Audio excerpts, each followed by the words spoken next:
In 2019, a single image spread across the internet.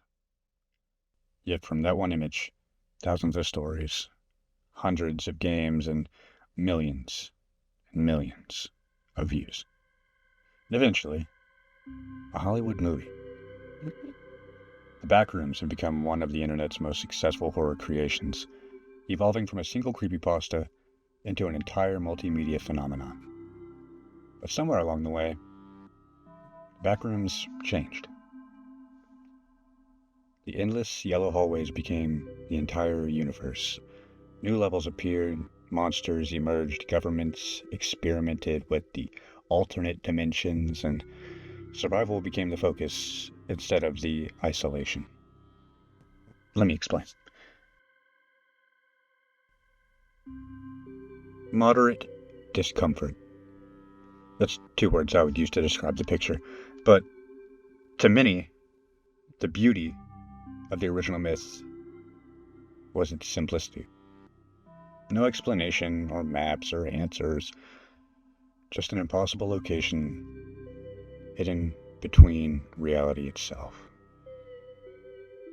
And why did it work? Liminal spaces. Familiarity without context. And isolation. Some say the original Backrooms weren't really about the monsters, but it's right there in the last sentence. But I think what they mean is they were about the uncertainty. The image feels kind of like a place you've been before, but you can't really remember it. After that, the internet kind of molded it. In a way, making it transform into this entire ecosystem. New levels, new entities, survival rules. The Backrooms shifted from a scary idea to a shared fictional universe, similar to the SCP Foundation. Some people loved the growth, others felt it diluted the original concept, and this debate becomes important later.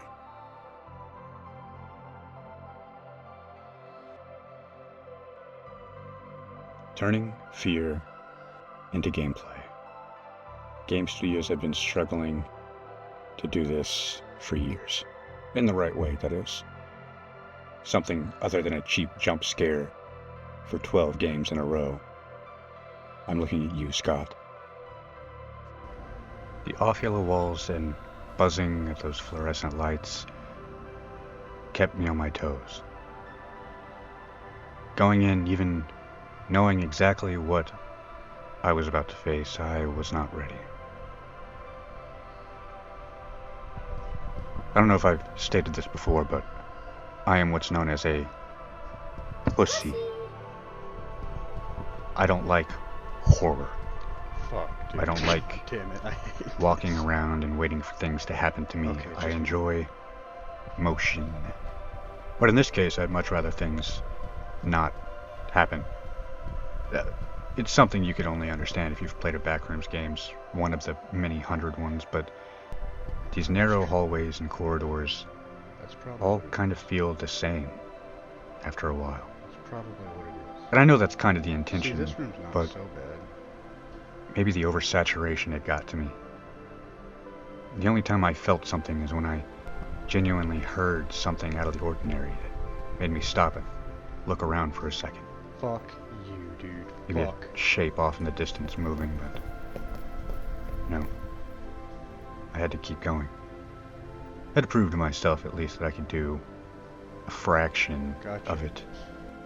I mean, I 100%ed Iron Lung, all the awards and everything. Oh, also, bought that shit on YouTube digital. You had to. This part was probably cut out, but, you know, just showed my support. Love you, Marky Poo. But how do you make a game about being lost?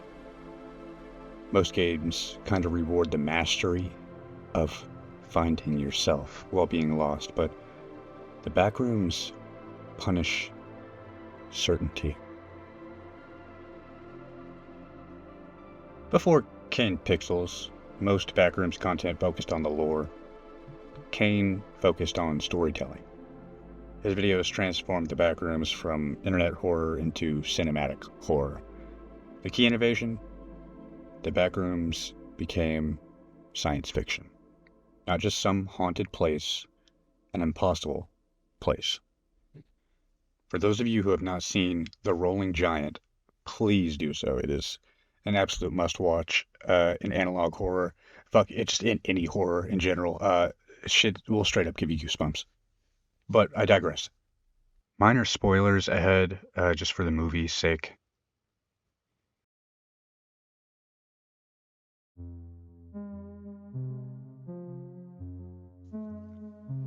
One of the biggest differences between the original Backrooms myth and the A24 film is that the movie needs characters. The original Image didn't. The horror comes entirely from the setting itself. The film centers primarily on Clark, a furniture store manager whose life has become stagnant, long before he even entered the Backrooms. The labyrinth doesn't simply trap him physically, it reflects his emotional state.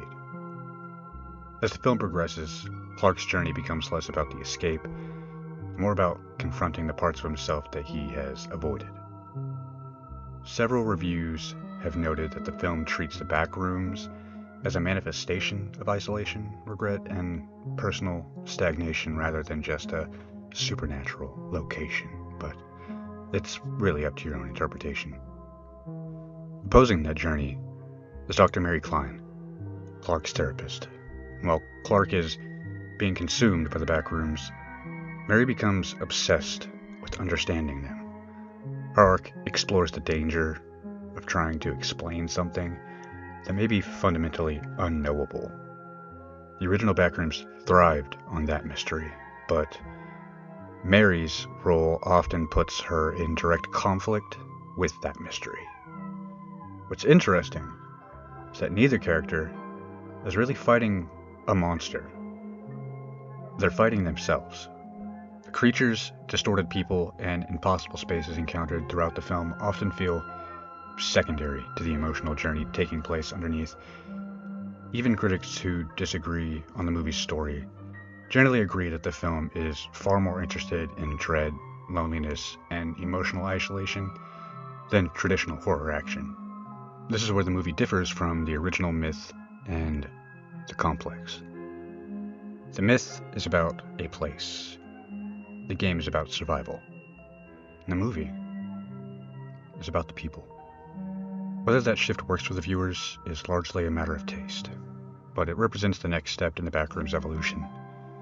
Kane Parsons took a concept that was originally about an empty room and asked, what kind of person gets lost in there? And what is the hardest thing to escape? The Backrooms or yourself?